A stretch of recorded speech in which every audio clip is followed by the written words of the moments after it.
President. I don't know if one day perhaps the entire story will be told about the events of yesterday, but suffice it to say, it's not an exaggeration that none of it would have been possible without the President of the United States being involved.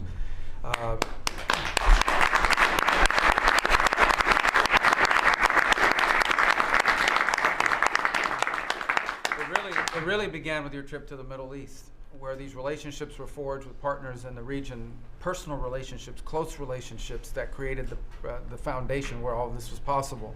Where I think this really took a turn. Remember, a month ago, no one thought this was possible.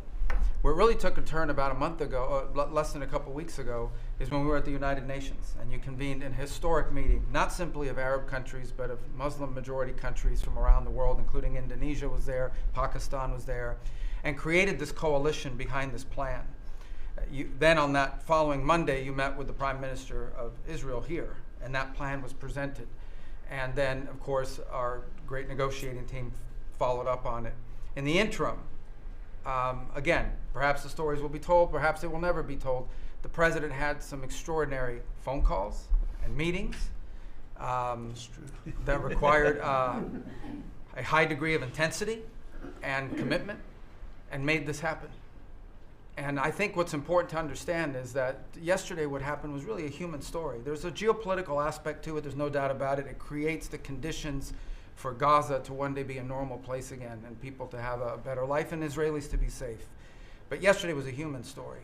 And because of the work you put in, and honestly, not only is there no other leader in the world that could have put this together, Mr. President, but frankly, I don't know of any American president in the modern era that could have made this possible because of the actions you have taken unrelated to this, and because of who you are and what you've done and how you're viewed.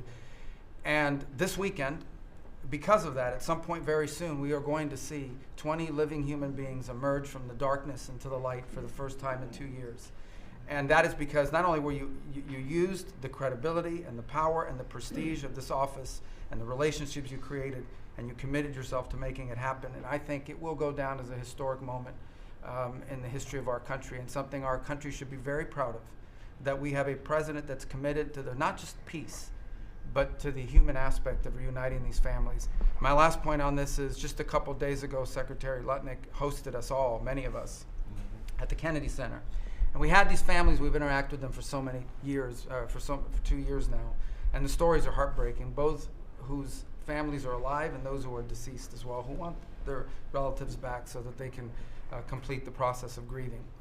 And we had all hoped that perhaps that was the day that we would have an announcement for them on the anniversary of the 7th, but I know you were able to speak to some of those families last night, and I just hope the whole nation understands how incredibly proud they should be of their president and of their country for the role that they've played. And I don't want to let this moment pass, Mr. President, without also noting the incredible work of Steve Witkoff and Jared Kushner.